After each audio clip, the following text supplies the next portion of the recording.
Terima kasih. Assalamualaikum warahmatullahi wabarakatuh. Alhamdulillah wassalatu wassalamu ala rasulillah wala hawla wala quwata illa billah, ma ba'd. Kepada para jamaah sholat maghrib berjamaah Masjid Jami Harapan Jaya yang mudah-mudahan senantiasa dimuliakan oleh Allah Subhanahu wa ta'ala. Kajian kita masih seputar ma'rifatullah atau mengenal Allah, ya.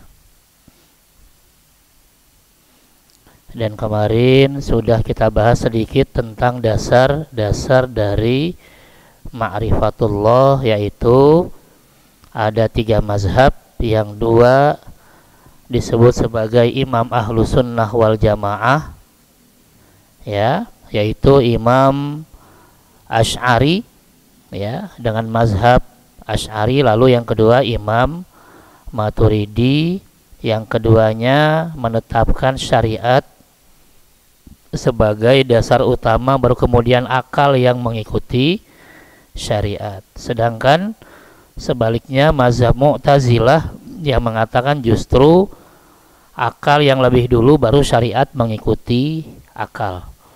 Itu ya, itu kesimpulan yang kemarin yang kita bahas. Ini poinnya, bahwa Mu'tazilah seluruh hukum termasuk ma'rifatullah bersumber dari akal. Syariat hanya menguatkan.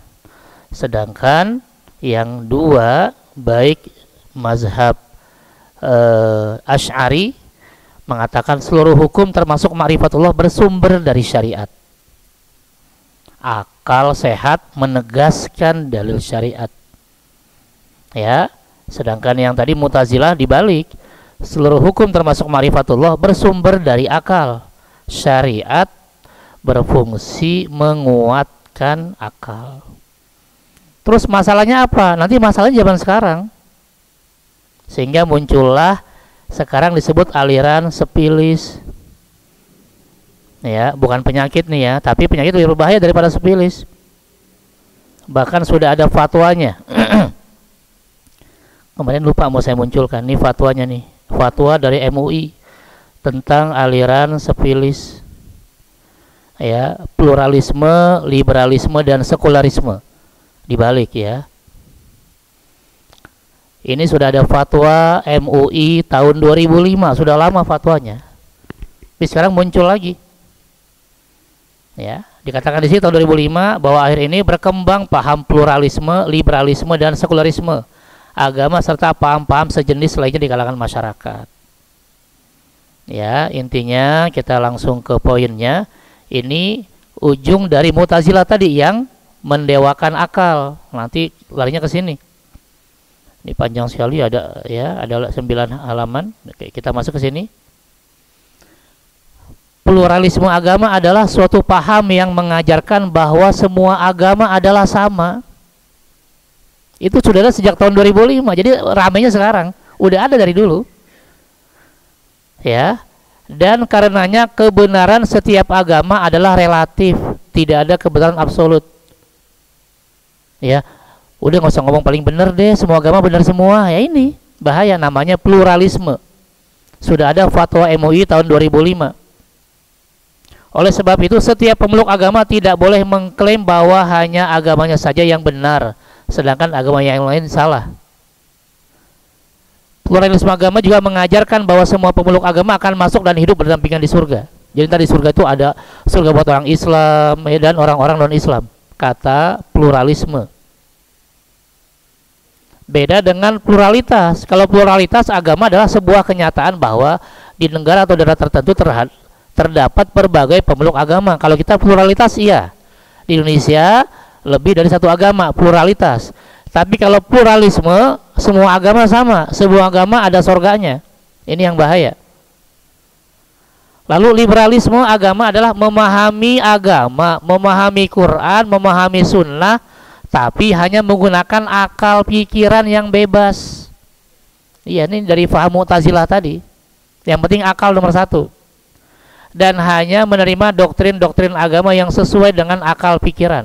Kalau masuk akal saya terima, nggak masuk akal saya tolak. Ya.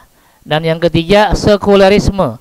Agama adalah memisahkan urusan dunia dari agama. Udahlah, kalau bicara politik jangan bawa-bawa agama. Bicara pemilu, pilkada jangan bawa-bawa agama. Ya, disingkat jadi sepilis. Saking berbahayanya. Sekularisme, pluralisme, dan liberalisme. Apa hukumnya? Nomor 2 nih ketentuannya. Pluralisme, sekularisme, dan liberalisme. Agama sebagaimana dimaksud pada bagian pertama adalah paham yang bertentangan dengan ajaran agama Islam. Ya, umat Islam haram mengikuti paham pluralisme, sekularisme, dan liberalisme agama. Yang ketiga, dalam masalah akidah dan ibadah, umat Islam wajib bersifat eksklusif. Bicara masalah akidah, keyakinan, dan ibadah harus eksklusif. Dalam arti haram mencampur adukan akidah dan ibadah umat Islam dengan akidah dan ibadah pemeluk agama lain. Dan yang terakhir, bagi masyarakat muslim yang tinggal bersama pemeluk agama lain, pluralitas ya, dalam masalah sosial yang tidak berkaitan dengan akidah dan ibadah, umat Islam bersikap inklusif, silakan berbaur, nggak masalah. Dalam arti tetap melakukan pergaulan sosial dengan pemeluk agama lain sepanjang tidak saling merugikan. Ya, siapa yang tanda tangan? Kiai Haji Ma'ruf Amin. Oh iya, udah jelas ini fatwanya tahun 2005. Ya, jadi kalau sekarang rame udah telat, udah ada dulu tahun 2005 nih fatwanya.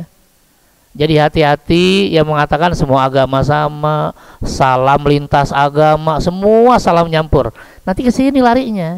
Ini sudah ada fatwanya. Dari mana sumbernya? Dari pemahaman yang kemarin kita bahas, pemahaman dari Mu'tazilah ini. Karena mengatakan seluruh hukum termasuk ma'rifatullah sumbernya akal. Ya, sedangkan mazhab kita dalam akidah yaitu mazhab ya Asy'ari, seluruh hukum termasuk ma'rifatullah bersumber dari syariat, dari Quran dan Sunnah. Gitu ya. Jadi jangan kita berpikir sejarah itu selesai. Tidak, sejarah itu akan terus aja berulang bahkan bisa membekas dan bisa berubah lagi, tapi tetap akarnya sama. Ya, kalau saya menyebutnya sepilis gitu ya. Biar kita takut. Hati-hati. Walaupun di sini bukan sepilis ya, di sini namanya pluralisme dulu, tapi biar gampang udah sepilis, sekuler, plural, dan liberalisme agama. Ya, pluralisme yang mengatakan semua agama sama, semua agama masuk surga, nanti di surga semua agama ngumpul di situ. Ada surga Islam, ada surga Kristen, ada surga Protestan, Katolik. Wah, bahaya. Ini tahun 2005 loh. Enggak. Ibu gimana mau nyabut juga dong dia fatwa? Masih. Orangnya lupa. Iya. Waktu bikin ini belum jadi wakil presiden. Masih 2005. Sekarang ada mundur kan. Yang tanda tangan ya Kiai Haji Ma'ruf Amin. Ya, 2005. Ya, juga ini bahaya tiga-tiganya. Liberal tadi, terserah kita mau nafsirin apa kek. Nggak usah pakai kaidah, nggak usah pakai rumus, nggak usah pakai bahasa Arab, nggak usah pakai usul fikih. Suka-suka kita nafsirnya. Ini sekuler. Ya. Itu tadi liberal, maaf ya. Kalau sekuler tadi, agama nggak boleh masuk kemana-mana. Agama di masjid aja. Agama nggak boleh keluar masjid. Jadi bicara ekonomi nggak usah bicara Islam, bicara politik nggak usah bicara Islam, ya, bicara apapun nggak usah bicara Islam. Islam cukup di masjid saja. Ini juga bahaya. Padahal Islam kan sistem kehidupan. Ibaratnya Google Map kita ya Islam. Gitu ya. Ini dari mana? Tadi dari pemahaman yang salah, yang memilih pemahaman Mu'tazilah sebagai pemahaman akidahnya. Ya, bukan memilih mazhab Asy'ari, tapi milihnya mazhab Mu'tazilah. Jadi hati-hati. Ya, yang begini biasanya yang dibaca tuh adalah mazhab Mu'tazilah yang akhirnya jadi begitu. Dan sekarang wah lebih parah lagi. Itu tambahannya ya. Jadi ketika kita belajar kajian-kajian mazhab di zaman dulu, pasti ada bekasnya di zaman sekarang. Termasuk nanti kalau kita belajar Khawarij itu yang dikit-dikit kafir, itu ada sekarang di mana? ISIS. Ya, yang menyerang Suriah, yang menyerang Irak. Tapi begitu ketemu pasukan Israel nggak nyerang, ketemu orang Islam malah dibilang kafir. Itu nanti dari pemahaman Khawarij. Kalau ini Mu'tazilah yang pokoknya akal nomor 1. Nggak masuk akal berarti nggak mungkin ini. Harus ditolak gitu ya. Ya, itu sedikit tambahan dari kajian kemarin. Ada pertanyaan silakan. Silakan Bapak kemarin yang mungkin belum kebagian bertanya, dipersilakan untuk bertanya. Ya, silakan Pak Hasan. Maksimal 2 pertanyaan Pak ya. Mungkin ada nanti yang nanya. Terima kasih Pak Ustaz. Assalamualaikum warahmatullahi wabarakatuh. Waalaikumsalam warahmatullahi. Saya yang tanyakan cuma yang tersangkut-sangkut dari kemarin-kemarin Pak Ustaz. Bukan yang sekarang ini Pak Ustaz. Yang kemarin-kemarin nggak ada waktu katanya. Terima kasih Pak Ustaz. Ini yang saya masih sekarang itu masih belum paham benar atau belum meningkat benar keimanan saya terhadap keimanan Pak Ustaz. Yang pertama, saya tanya sama Pak Ustaz, kita kalau sudah dipanggil Allah, tempatnya di alam barzah, itu saya kurang dan kemudian dalam barzah itu ditanya oleh malaikat, dibangun kembali.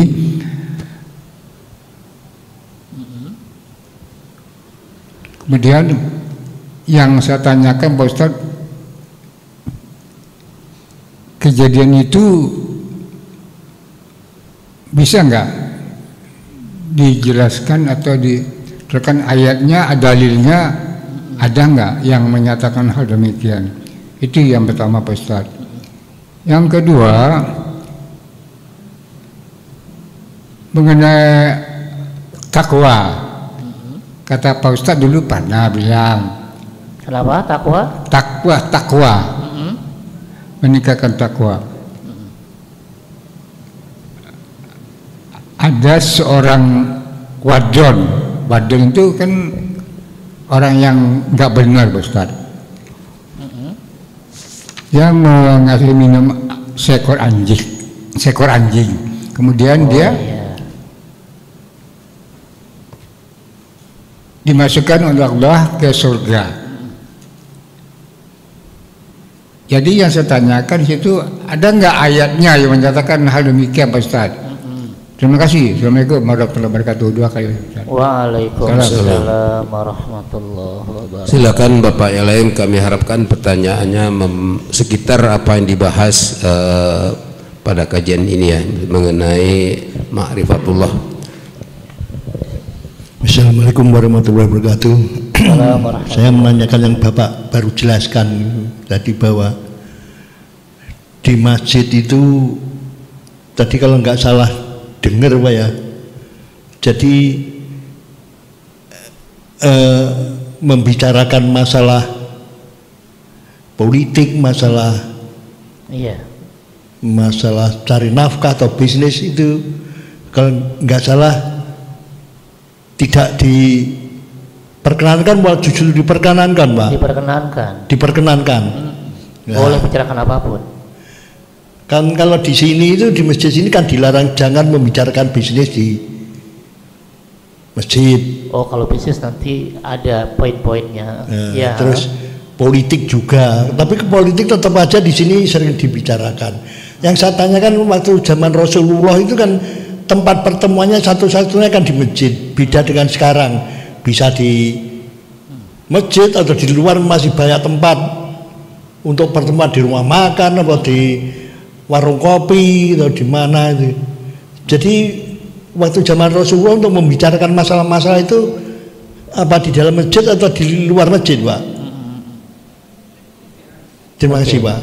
Wassalamualaikum warahmatullahi wabarakatuh. Waalaikumsalam warahmatullahi wabarakatuh. Silakan yang ya, Pak Putut.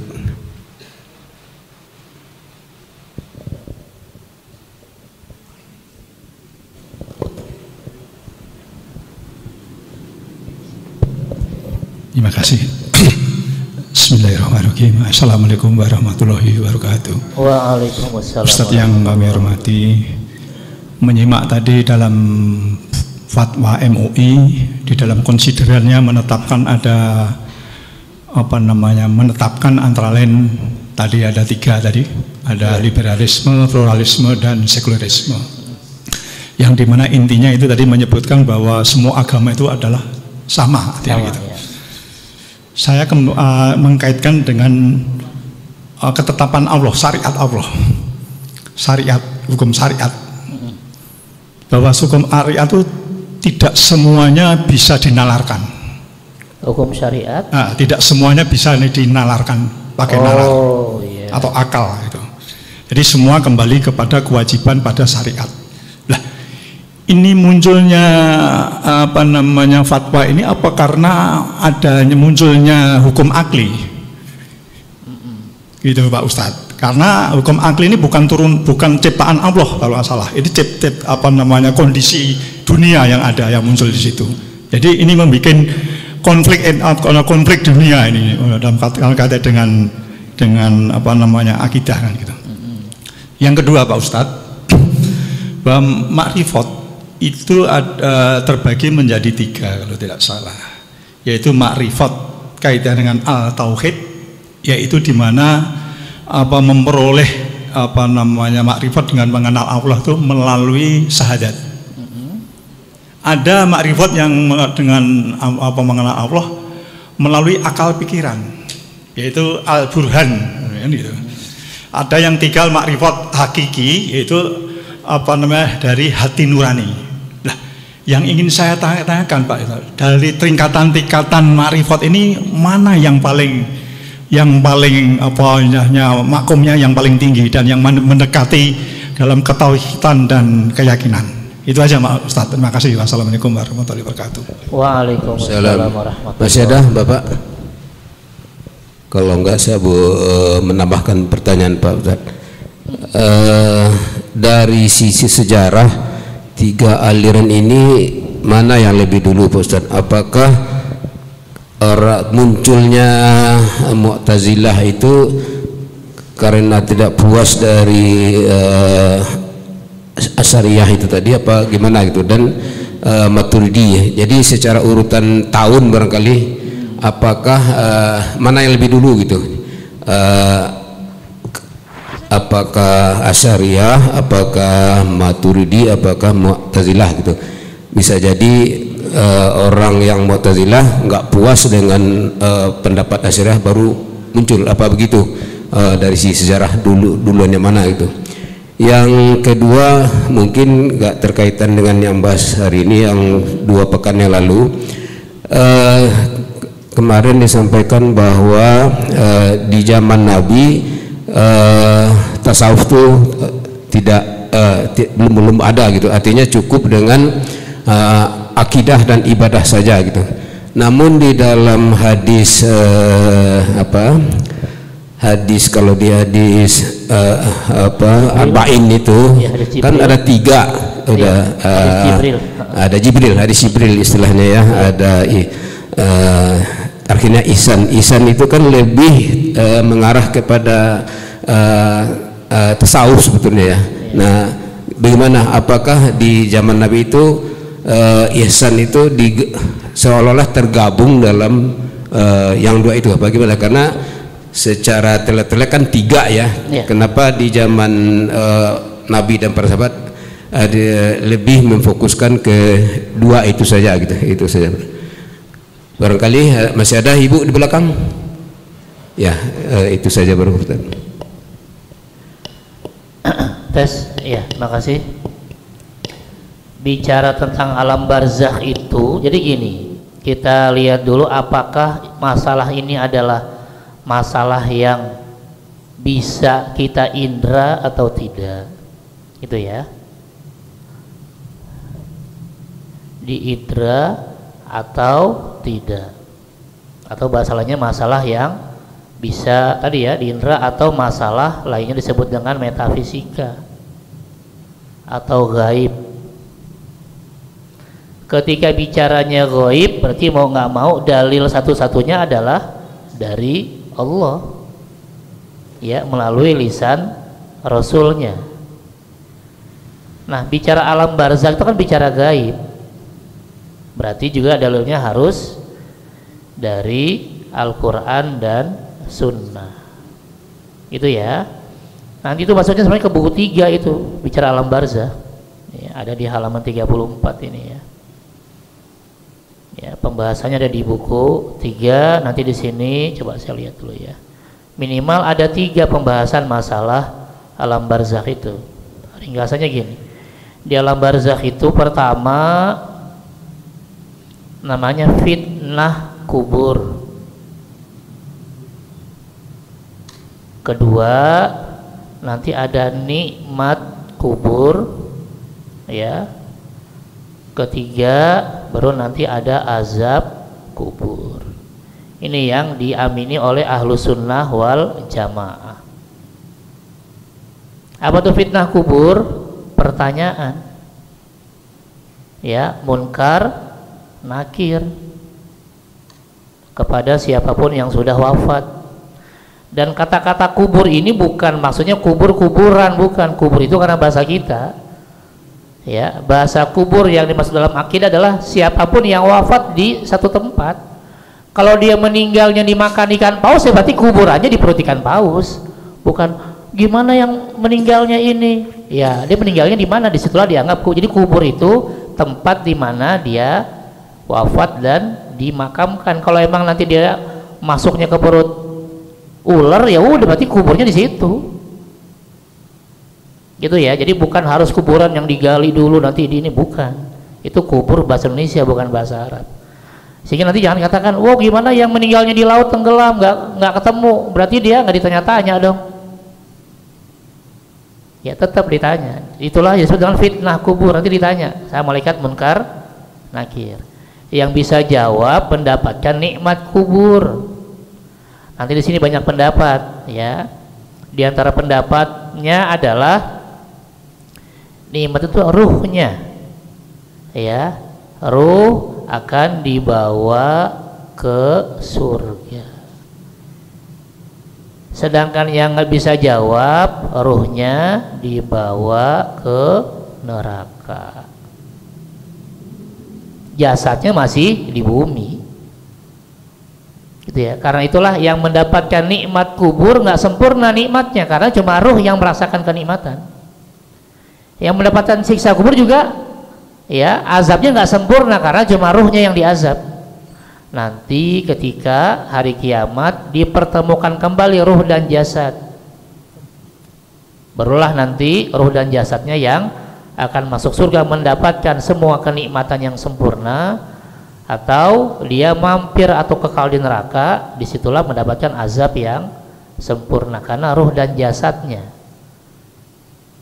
Itu ya, itu diantara bicara masalah alam kubur atau alam barzakh 3 ini ya. Jadi pertamanya fitnahnya, karena itulah kita minta sama Allah biar aman nanti. Makanya kita baca setiap menjelang salam, Allahumma inni a'udzubika min adzabi jahannam wa min adzabil qabri. Ya Allah, aku berlindung kepadamu dari azab neraka dan azab kubur. Sebelum salam. Baru wa min fitnatil mahya wal mamat, dari fitnah ya kehidupan dan kematian, wa min syarri fitnatil masihid dajjal, dan dari fitnah dajjal. Gitu ya, itu bicara alam barzakh. Ini yang diimani, diyakini oleh ahlu sunnah wal jamaah. Yang berikutnya, ini kok ada pelacur memberi minuman kepada seekor anjing kok dimasukkan surga. Nah, inilah yang disebut sebagai fa'alul lima yurid. Nanti di surat 85 surat Al-Buruj. Ya Allah bebas melakukan apapun. Kok bisa sih? Ya suka-suka Allah. Bahasa gampangnya gitu. Ya kan? Ya kan Allah Maha berkehendak. Allah mau masukin pelacur ke surga, masukin pelacur ke neraka, nggak ada masalah. Ya, karena Allah yang Maha berkehendak. Wa ma tasyauna illa ayyasha Allah misalnya. Tapi kalau kita logikakan gimana? Logikanya pertama, cerita ini terjadi jauh sebelum adanya Nabi Muhammad, cerita sebelum Nabi Muhammad, ya, di umat sebelumnya. Ya, hadisnya, teks hadisnya gini, ya, di suatu hari yang sangat panas. Ada anjing yang menjilat pasir, menjilat tanah, saking kehausannya. Sementara orang lalu lalang, cuek aja,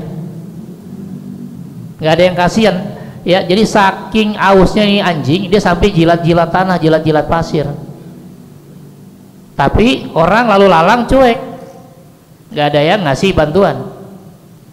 Kemudian ketemu sama pelacur, pelacur ini nggak tega. Lalu dia cari air, nggak ada air, cuma ada sumur. Akhirnya pelacur tadi masuk ke dalam sumur.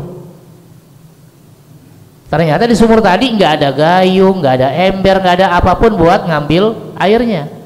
Akhirnya dia lepas sepatunya. Kan zaman dulu sepatunya kan kayak sepatu security tuh ya, kayak sepatu TNI Polri ya, sepatunya kan tinggi.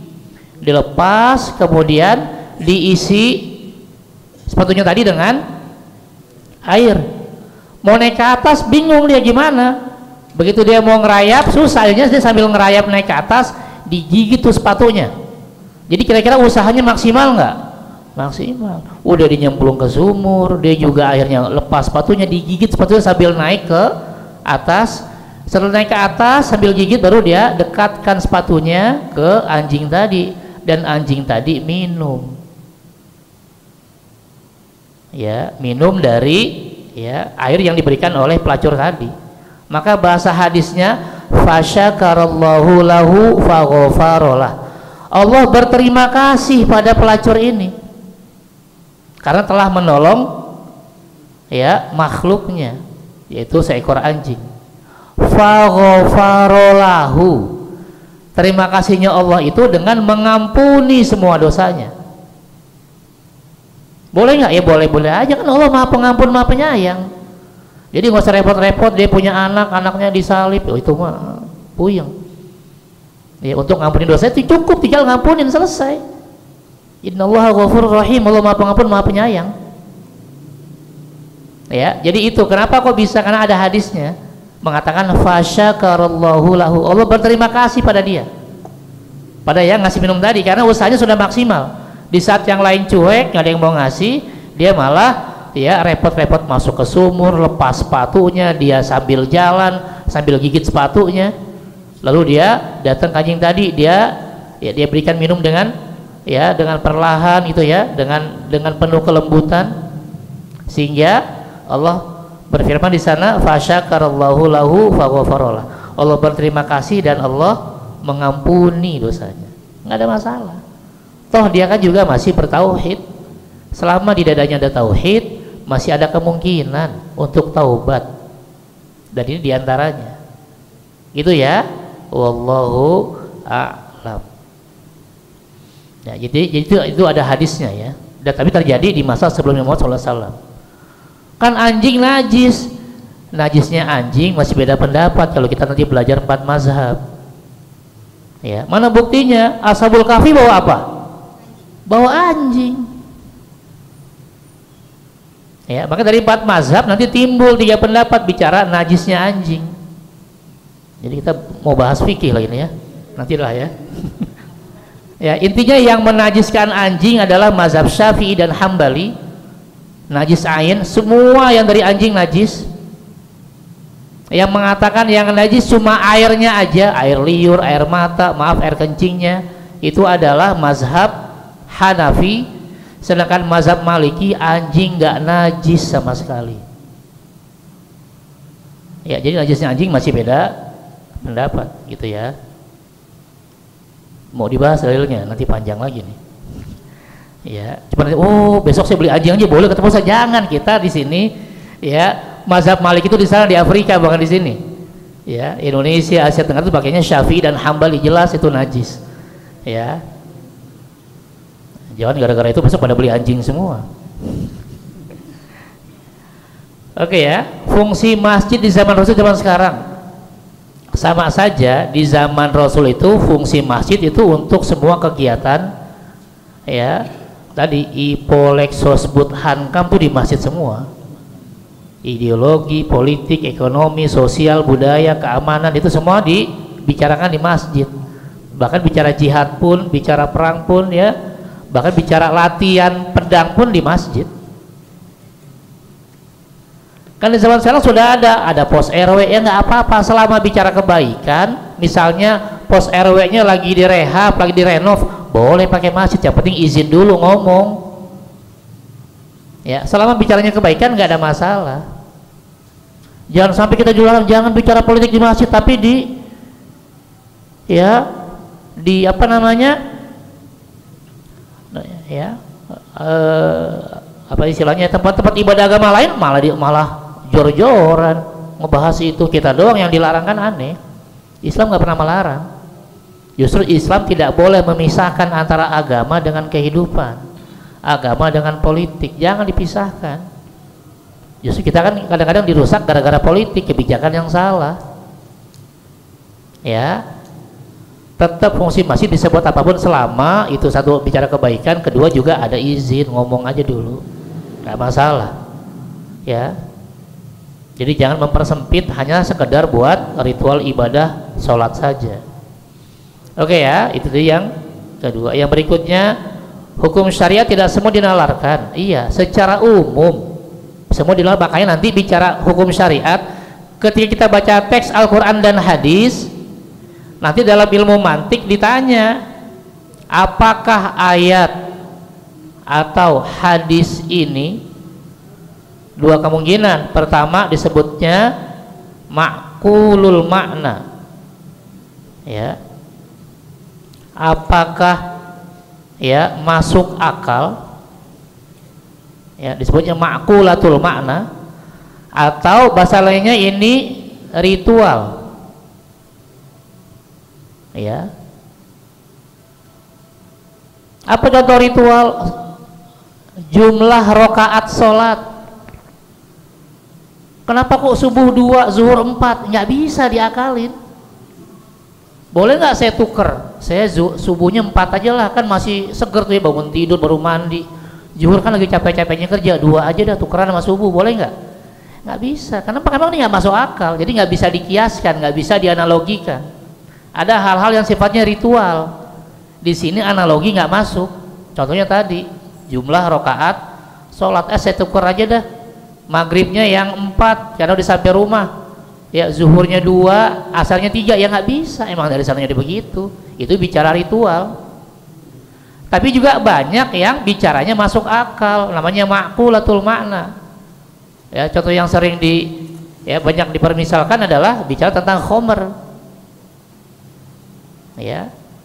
Kenapa masuk akalnya? Karena khomer artinya apapun yang menutup akal, baik menutup sebagian ataupun menutup seluruh akal.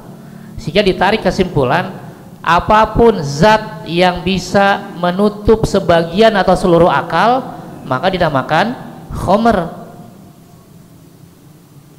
Ya, seandainya tidak ada pembagian ini repot, semuanya ritual. Udah, berarti kita nggak ada yang haram minuman, halal semua. Kan yang haram cuma khomer. Ada nggak sekarang minuman beralkohol yang mereknya khomer? Ada nggak? Nggak ada. Kalau kita anggap misalnya khomer tadi, minuman tadi dianggap ritual, berarti tidak ada minuman yang haram, semuanya halal. Maka nanti ulama lah yang akan memilih dengan kajian usul fikihnya, mana ayat dan hadis yang masuk ke ritual, yang nggak mungkin masuk akal, mana yang masuknya ke masuk akal tadi, ma'kulatul makna, bisa dirasionalkan. Nah, ini nanti masuk di sini ada kias, ada analogi di sini. Tapi kalau ritual nggak bisa. Gitu ya. Nanti ini kajiannya kajian usul fikih. Ya, wallahu a'lam. Tapi secara umum semuanya pasti ada rasionalnya. Walaupun mungkin ini kita bilang, oh ini hikmahnya. Gitu ya. Kemudian, nah, sejarah hukum akal itu gimana ya? Hukum akal memang bukan dari Islam, asalnya dari Aristoteles. Ya, jadi yang pertama kali membuat Aristoteles ketika dia ingin meluruskan pemahaman yang disebut dengan pemahaman sufsatoi dalam bahasa Arab. Kalau bahasa kitanya disebut pemahaman pemahaman sofi ya.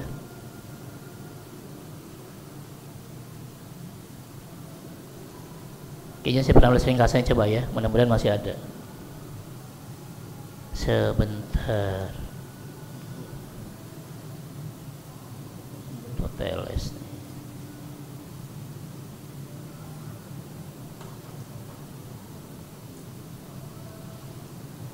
Nih ya, bicara tentang logika berasal dari Aristoteles. Kemudian diterangkan oleh Porfiri dalam ringkasannya, ya, meringkas tulisan Aristoteles yang judulnya Kategoris di abad pertengahan.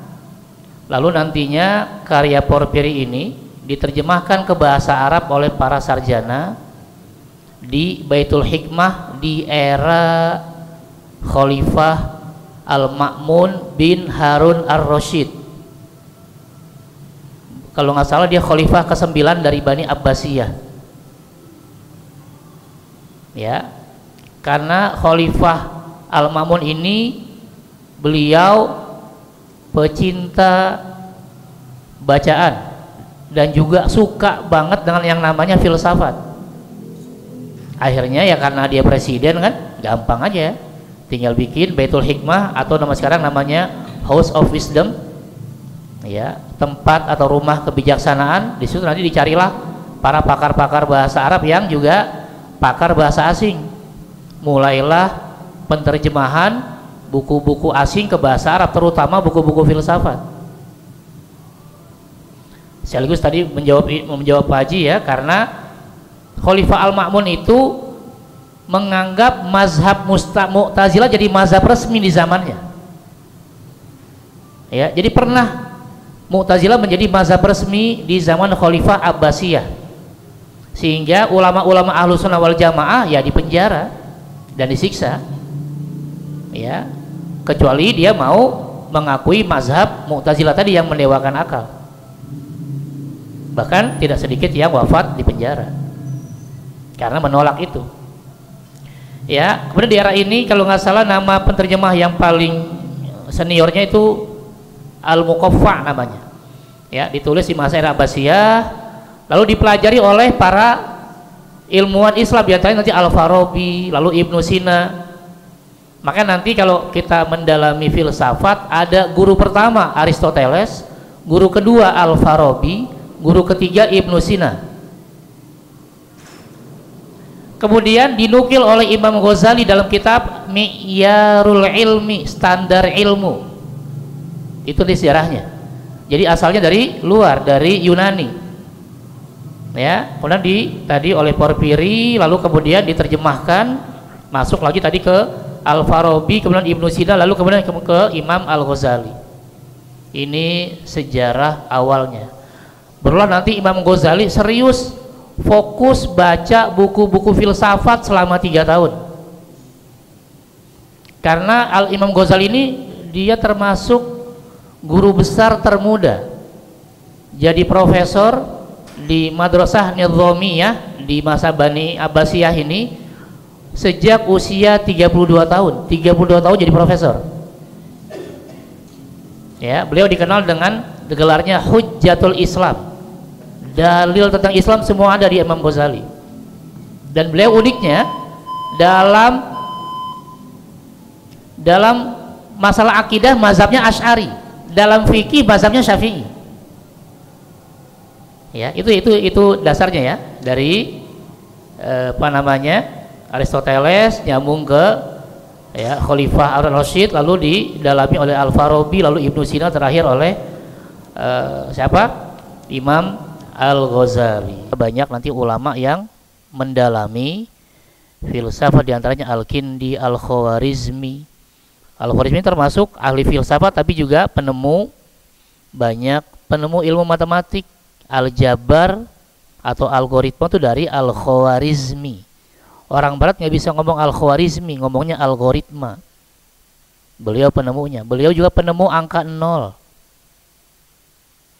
Ya, penulis angka 0 sampai 9 itu yang kata kita huruf Latin. Itu angka Latin itu angka Arab. Angka Latin asli itu angka Romawi, nggak ada angka 0.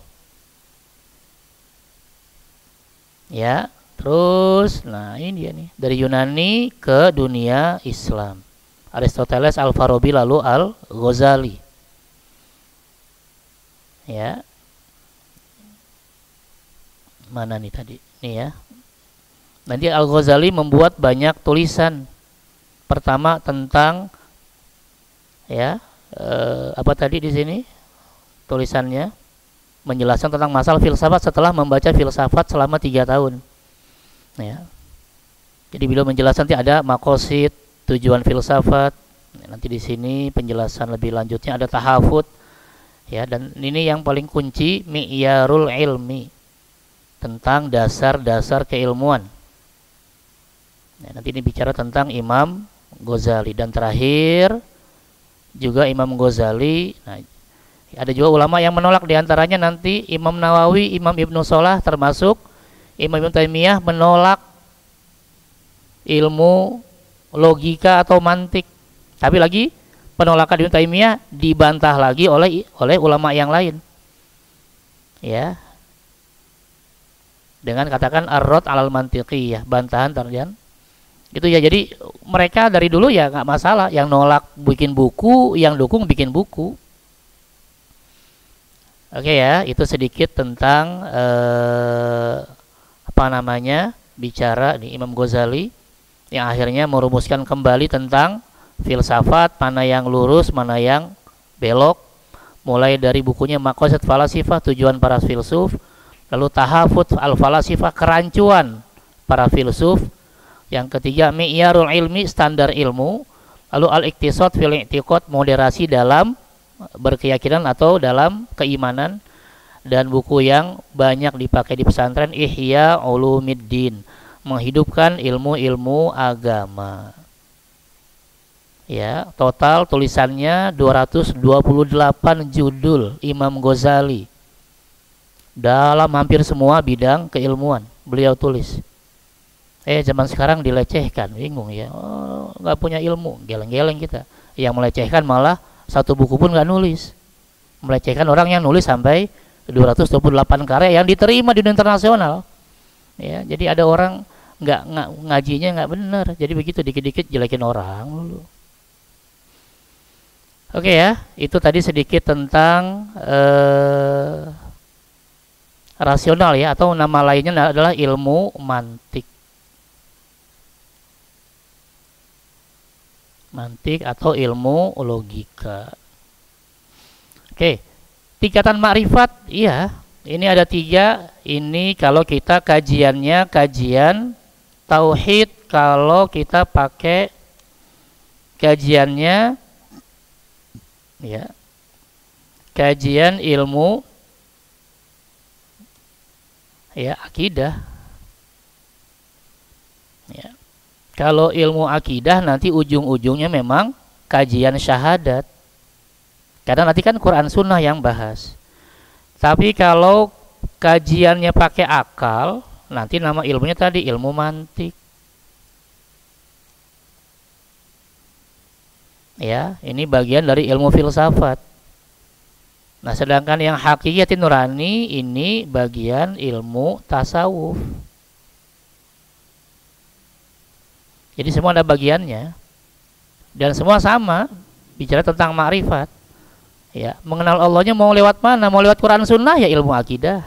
Mau lewat akal tadi, logika ya ilmu mantik. Ya. Mau belajarnya lewat hati ya ilmu tasawuf. dan semuanya di ACC oleh Islam. Gitu ya. Kemudian sejarah Mu'tazilah dan dua mazhab Aswaja. Ini unik nih ya. Jadi tadi Mu'tazilah kadung sudah jadi mazhab resmi di Bani Abbasiyah, dan konsekuensinya yang menolak Mu'tazilah ya, yaitu ya ulama-ulama Ahlus Sunnah wal Jamaah di penjara. Ada yang bisa ngeles kayak Imam Syafi'i karena jago mantik, ngeles dia. Ya pernah kita bahas kan, kata Imam Syafi'i ya, kitab Taurat, Zabur, kitab Injil, kitab Al-Quran dan suhuf-suhuf yang lainnya ini semua makhluk. Maksud ini tuh jari, bukan Quran. Karena kan Mu'tazilah tuh tegas mengatakan Quran makhluk, bukan firman Allah. Sedangkan Ahlussunnah wal Jamaah mengatakan enggak, Quran firman Allah bukan makhluk. Itu aja yang dikejar. Jadi siapapun yang ngaku ulama ditanya Quran makhluk apa firman Allah? Makhluk, aman. Firman Allah penjara. Ya, Imam Syafi'i kuat logikanya, begitu aja aman dia. Ya. Ya. Kalau apa? Taurat, Zabur, Injil, Quran dan suhuf-suhuf ini semua adalah makhluk, maksudnya jari. Oh ya aman, ya, ini semua, ya kan? Kan juga belajarnya dari Nabi kan? Nabi pernah namanya hilah, ngeles. Iya. Sedangkan yang lain yang nggak bisa ngeles udah seperti Imam Ahmad bin Hambal, murid Imam Syafi'i, kena dia penjara. Makanya Imam Syafi'i akhirnya hijrah ke Mesir, ke Afrika, dan wafat di Afrika. Nah uniknya bicara tentang Aswaja ini, salah satu imam Aswaja yaitu Imam Asy'ari ya, atau Imam Abu Hasan al-Asy'ari, ini mantan Mu'tazilah. Pernah ya, bukan hanya mantan, jadi jubir Mu'tazilah. Kira-kira kalau jadi zubir dia paham nggak? Karena gurunya yang bernama Al-Jubba'i, ya bukan Rubai ya, Jubba'i, ya, gurunya itu pemimpin Mu'tazilah dan kebetulan jadi bapak tirinya. Jadi Imam Asy'ari pernah jadi Mu'tazilah selama 40 tahun. Gurunya termasuk tadi guru dan ayah tirinya itu pintar nulis, tapi ya agak susah debatnya. Kalau Imam Asy'ari dua-duanya bisa, nulis bisa, debat bisa. Makanya selama 40 tahun yang jadi benteng Mu'tazilah adalah Imam Asy'ari. Tapi setelah itu ada perdebatan tentang as-shalah wal aslah, mana yang baik dan mana yang terbaik, itu gurunya nggak bisa jawab. Akhirnya Imam Asy'ari beritikaf di rumahnya selama sekian lama, membandingkan lagi mana dalil Mu'tazilah dan dalil Quran Sunnah. Akhirnya beliau keluar dari Mu'tazilah dan mengumumkan keluarnya di masjid, pidato di mimbar. Kata Imam Asy'ari, saya selama 40 tahun ya sebagai jubir Mu'tazilah, dan saya mengkaji ulang dalil-dalil Mu'tazilah dan dalil Quran Sunnah, dalil ulama fikih, ulama hadis. Sekarang saya keluar dari Mu'tazilah seperti saya melepas jubah saya ini. Kan di zaman dulu kan orang pakai pakaian kan double. Ya, mulai sekarang saya keluar dari Mu'tazilah, dan akhirnya karena udah jadi jubir Mu'tazilah, ya sekarang dia jadi melawan Mu'tazilah. Akhirnya orang-orang yang masih Mu'tazilah nggak bisa menang, jubirnya dia. Gitu ya, akhirnya beliau dikenal sebagai Imam Ahlus Sunnah wal Jamaah. Dan kenapa beliau tentang Mu'tazilah? Karena tadi udah 40 tahun mendalami Mu'tazilah. Gitu ya. Jadi kalau bicara apa tuh aswaja itu, dia hanya datangnya belakangan, dalam artian ini adalah akidah yang murni. Ketika akidahnya tercemar dengan Mu'tazilah yang mendewakan akal, atau nanti mazhab ya, kalau Maturidi dengan Asy'ari sama, dia Ahlussunnah wal Jamaah ya, atau mazhab kayak semacam mazhab Khawarij yang gampang, yang dikit-dikit mengkafirkan orang. Maka datanglah Aswaja Ahlussunnah wal Jamaah untuk meluruskan itu, meluruskan Mu'tazilah jangan mendewakan akal, meluruskan tadi Khawarij jangan gampang mengkafirkan orang, dan juga aliran-aliran akidah yang lain, misalnya Jabriyah yang mengatakan kita nggak punya kuasa, kita kayak wayang, Allah dalangnya. Atau kayak mazhab Qadariyah yang mengatakan takdir nggak ada, kita bebas melakukan apapun, takdir tuh terserah kita. Itu semua nanti diluruskan oleh Ahlu Sunnah wal Jamaah, dua imam tadi, Imam Asy'ari dan Imam Maturidi. Kenapa ada dua imamnya? Karena beda wilayah. Imam Asy'ari di Timur Tengah, Imam Maturidi itu di pecahan Uni Soviet di Khorasan kalau tidak salah. Gitu ya, itu jadi Ahlu Sunnah wal Jamaah itu sebenarnya dia jawaban atau solusi ketika banyak akidah-akidah yang sesat. Gitu ya. Kemudian bicara tadi akidah syariah ihsan. Karena ketika di zaman Nabi, ketika orang akidahnya lurus, fikihnya juga lurus, otomatis ihsan. Karena ihsan itu artinya akhlak. Dan siapa yang bisa menyaksikan akhlak Nabi? Nggak ada. Nabi akhlaknya terbaik, sahabat akhlaknya terbaik, jadi nggak perlu lagi tasawuf. Tasawuf itu bicara akhlak sebenarnya. Gitu ya. Dan tasawuf khususnya bicara tentang bahwa kita merasa diawasi oleh Allah. Di zaman Nabi, zaman sahabat nggak ada masalah. Bahkan di zaman sahabat ketika ditanya, kamu pernah bohong nggak? Sahabat mengatakan mal kadzib. Ya, itu bahasanya. Ya. Bohong itu apa? Bayangkan. Saking jujurnya, kamu pernah bohong nggak? Bingung sahabat. Bohong itu apa? Nggak ngerti kami bohong itu apa. Ini sudah bukan tingkatan akhlak paling tinggi. Jadi nggak perlu belajar tasawuf, karena zaman dulu orang yang akidah dan fikihnya benar sudah pasti merasa diawasi Allah. Bohong aja nggak ngerti. Kita terbalik. Jujur tuh gimana sih? Kalau kita terbalik, jujur gimana sih? Ini karena semua dibohongin. Ya, kalau mereka terbalik, bohong kayak apa sih? Itu ya. Jadi kalau di zaman dulu ini sudah satu paket, ketika akidah dan syariahnya benar otomatis sudah ihsan. Di zaman sekarang akidah syariahnya benar, hatinya kosong, hampa, maka masuklah ihsan atau tasawuf atau akhlak untuk mengisi kekosongan hati. Wallahu a'lam. Oke, sekian berkata. Terima kasih. Assalamualaikum warahmatullahi wabarakatuh. Waalaikumsalam warahmatullahi wabarakatuh.